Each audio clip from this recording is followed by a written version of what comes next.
The time is 10:14 a.m.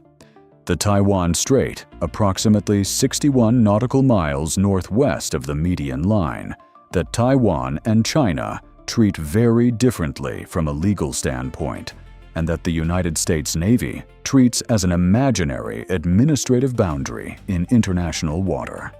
The strait is 110 nautical miles wide at this latitude, wide enough for comfortable navigation, narrow enough that every contact on the surface picture is visible to everyone else, and contested enough that every transit here is logged, analyzed, and treated as a data point in a strategic competition that has been running for decades and shows no sign of concluding.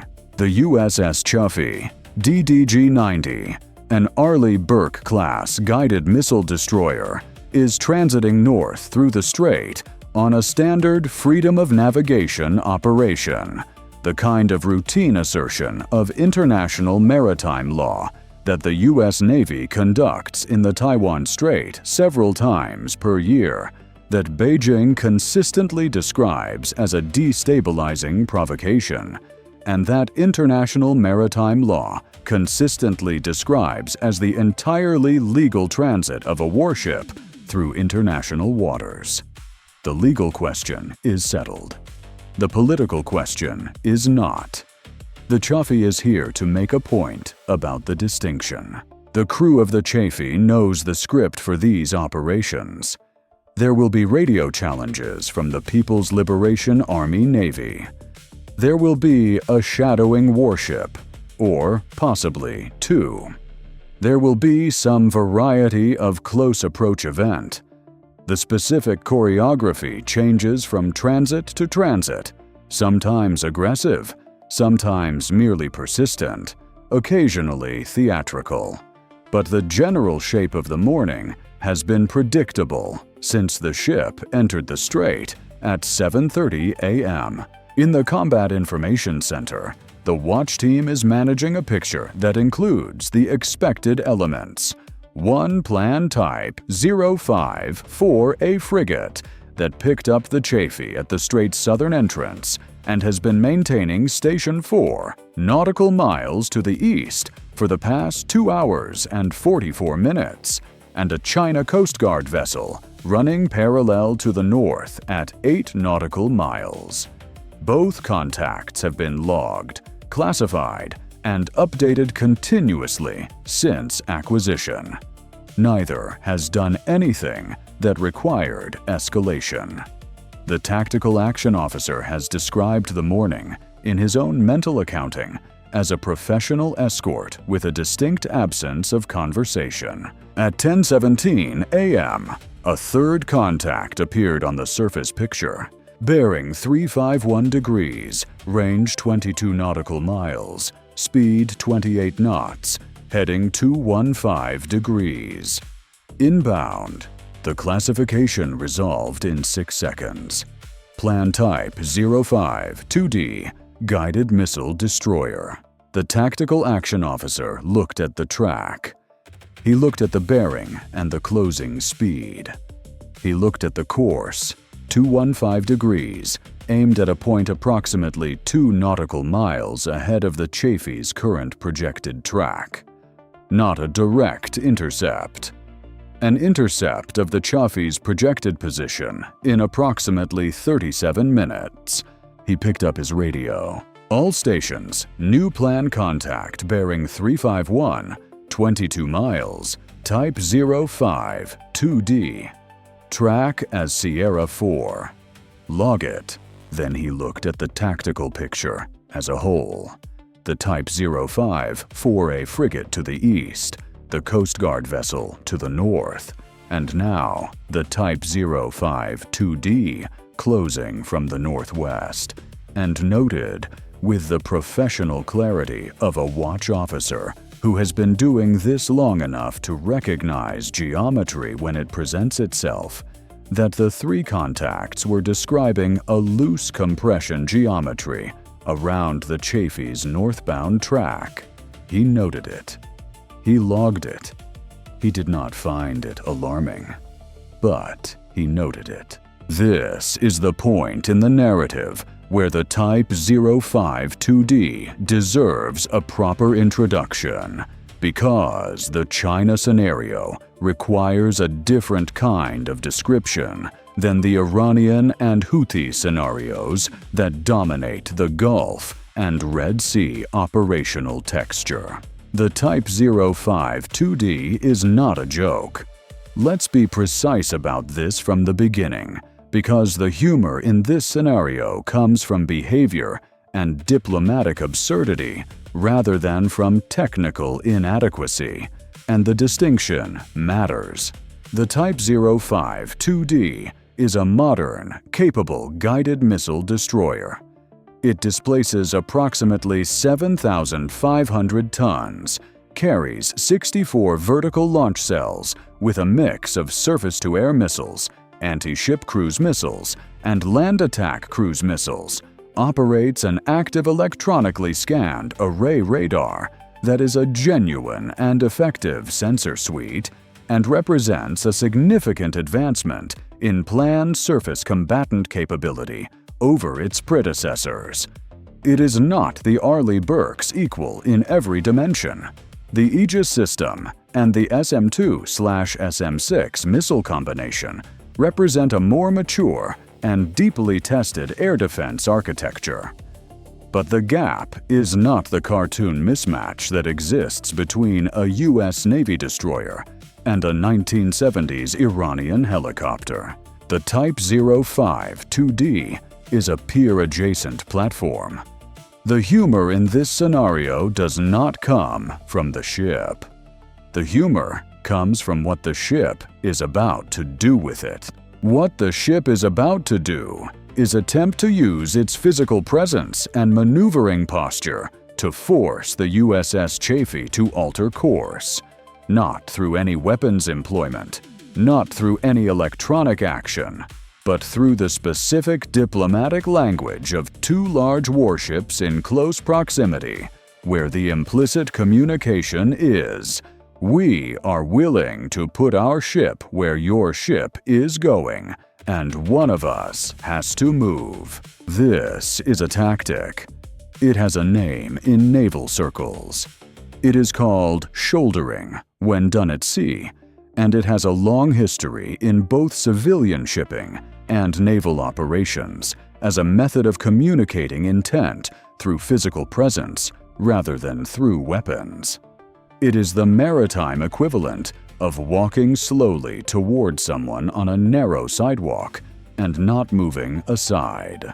The plan uses this tactic in the Taiwan Strait because it allows Beijing to contest U.S. freedom of navigation operations through action rather than merely through diplomatic protest. A shouldering maneuver that forces a course change produces a fact on the water. The American ship moved, that can be presented to domestic and international audiences as evidence that China's sovereignty claims are enforceable in practice, not merely assertable in theory. The tactic has one significant operational requirement. It requires the target ship to be unwilling to accept the risk of a collision, which means the target ship has to be the one that moves.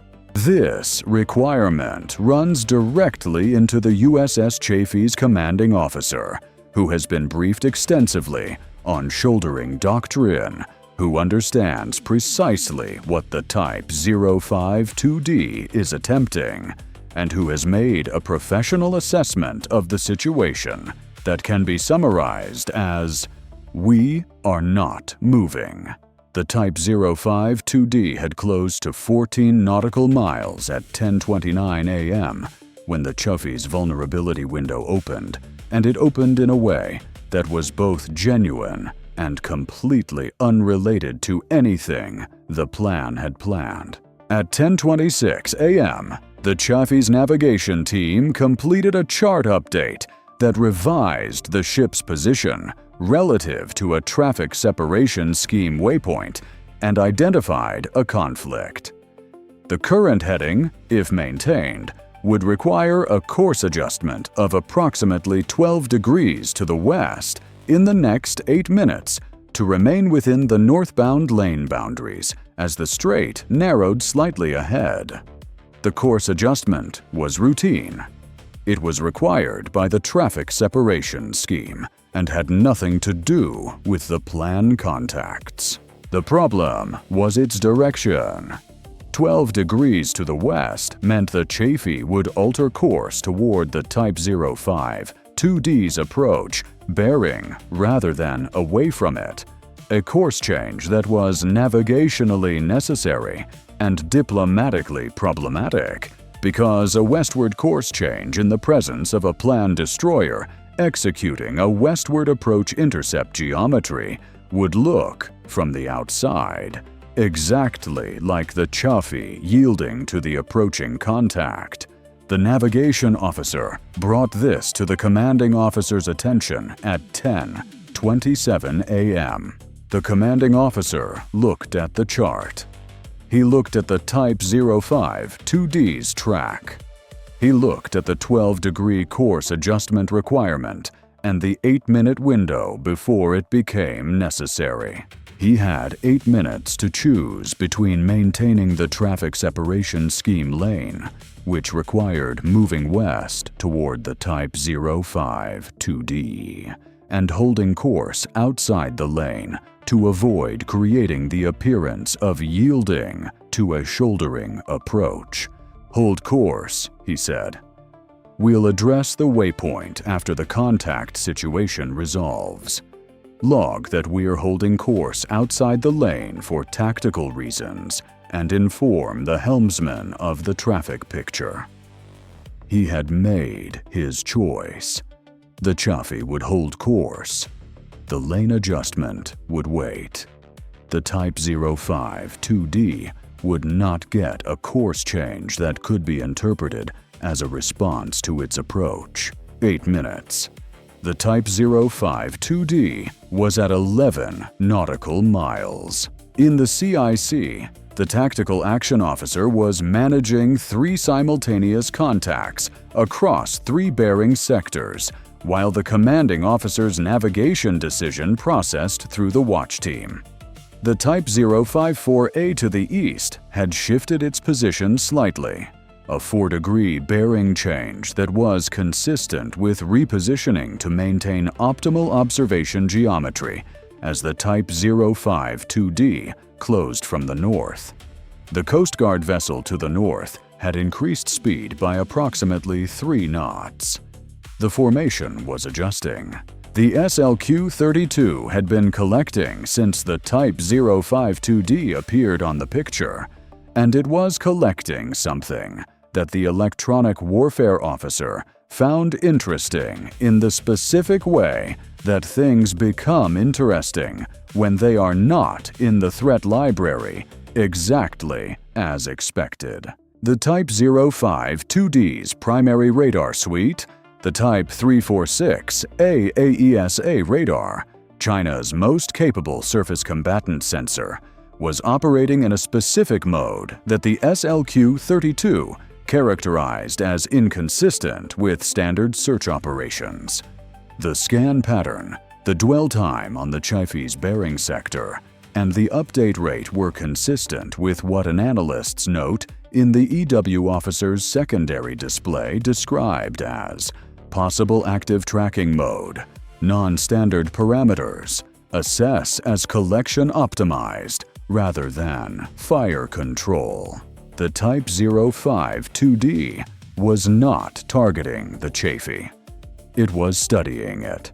The radar was running a mode that appeared designed to characterize the Chafee's electronic signature at close range, its radar cross-section from different aspects, its electronic emission profile, the specific characteristics of the AN/SPY 1D's operating frequency and waveform. The planned destroyer was using the shouldering approach as a cover for close-range intelligence collection on an Arleigh Burke-class destroyer's electronic signature. The electronic warfare officer looked at the characterization note. He looked at the Type 05 2D's track. He reached the same conclusion. "Sir," he said to the tactical action officer, with the dry tone of a specialist who has just identified something that is simultaneously a threat management problem and a collection opportunity. "The Type 05 2D is doing to us exactly what we do to them." The tactical action officer looked at the EW display. He processed this for 3 seconds. "Are we collecting?" he asked. "Yes, sir," the electronic warfare officer said. "Since it appeared on the picture." "Then we're even," the tactical action officer said. The SLQ-32 continued collecting. At 10:33 a.m., the Type 05 2D was at 7 nautical miles. At 7 nautical miles in the Taiwan Strait, 2 warships on converging courses produce a visual that bridge watch teams on both vessels can observe with the naked eye.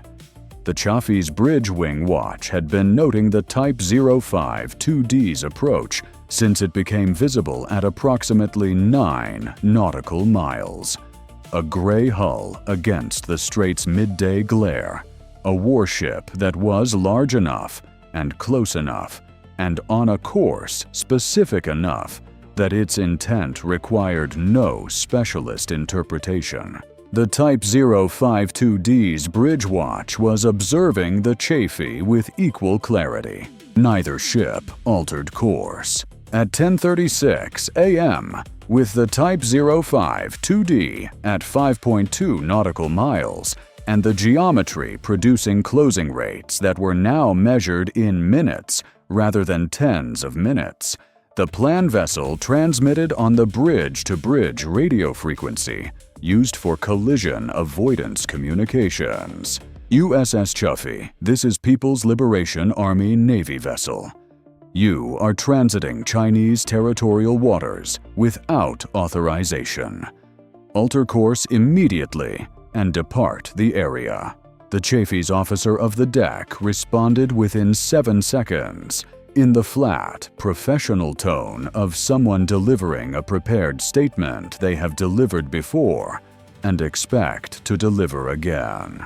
Plan vessel, this is USS Chafee. We are transiting international waters in accordance with international law and the United Nations Convention on the Law of the Sea. We do not recognize China's claim to these waters as territorial. We will maintain our course and speed. The response was logged, time-stamped, and would appear verbatim in the after-action report. It was not a surprise to anyone in the Chafee's CIC who had heard variants of this exchange on previous Taiwan Strait transits. It was not a surprise to the plan vessel's bridge team, who had presumably delivered the challenge expecting this response. The exchange was procedure. Both sides knew their lines. What happened at 10:38 a.m. was less scripted. The Type 05 2D at 4.1 nautical miles began a turn to starboard, away from the Chafee's track. Not a dramatic turn, not an emergency maneuver, but a deliberate course change that opened the bearing between the two ships and began the process of dissolving the intercept geometry that had been developing for the past 21 minutes. The turn was 4 degrees per minute. Professional. Controlled. The kind of turn that communicates a decision has been made without communicating that the decision was forced. In the Chafee's CIC, the tactical action officer watched the Type 05 2D's track alter on the display. He watched the bearing rate change from closing to opening. He watched the closest point of approach calculation update from 0.8 nautical miles. which would have been professionally uncomfortable for both vessels, to 2.4 nautical miles and then 3.1 nautical miles as the course change propagated through the geometry. The commanding officer, standing in CIC, watched the same numbers. He said nothing for a moment. "Log it," he said. "The contact has altered course. No further action required from us." The navigation officer, who had been watching the traffic separation scheme waypoint clock run down while the tactical situation resolved, received the commanding officer's nod and ordered the 12-degree westward course correction that the chart had required since 10:26 a.m. The Chafee altered course west into the traffic lane 12 minutes after it had been due to do so. The Type 052D was now at 3.6 nautical miles and opening. The course adjustment, which had been navigationally necessary the entire time, now looked like exactly what it was: a lane correction rather than a response to the planned destroyer's approach. The 8-minute window, the hold course decision, the patience to let the tactical situation resolve before making the chart-required maneuver. All of it had been about maintaining that distinction. The commanding officer's 8-minute call had preserved the integrity of the Chafee's position. The ship had not moved in response to the Type 052D. It had moved when the chart required it, after the Type 052D had already begun its own course change. The Type 052D continued northeast on its new heading. The Type 054A frigate maintained its observation station to the east. The Coast Guard vessel resumed its parallel track to the north, having briefly been interesting and now returning to pointed irrelevance. Now the intelligence picture, which had been running in parallel to the tactical picture throughout, and which produced, in some respects, the most significant output of the morning. The Type 052D's close-range collection pass, the mode the SLQ-32 had identified as collection optimized rather than fire control, had run for 21 minutes at closing ranges from 22 nautical miles to 4.1 nautical miles. The information value of this collection run, from the plan's perspective, was a close-range characterization of an Arleigh Burke-class destroyer's electronic signature across a range of aspects and at distances where sensor sensitivity is high. What the plan did not know was that the Chafee's SLQ-32 had been running mirror image collection on the Type 052D throughout the same 21 minutes. The Type 346 AESA radar's emission profile, collected at ranges from 22 nautical miles down to 4.1 nautical miles across a 21-minute window, produced a characterization package that was significantly richer than any previous collection event involving this specific radar mode.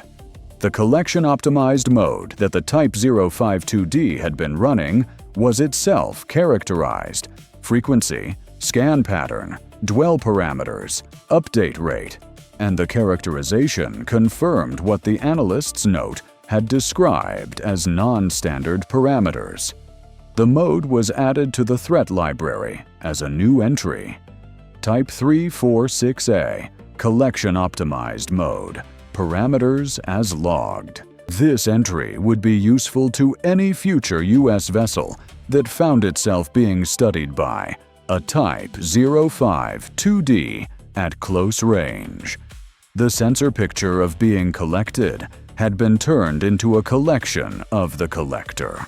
The Type 054A frigate had repositioned during the approach phase in a way that produced 2 radar aspect characterization updates from a slightly different angle than previous collection events. Minor. But the threat library updates were logged.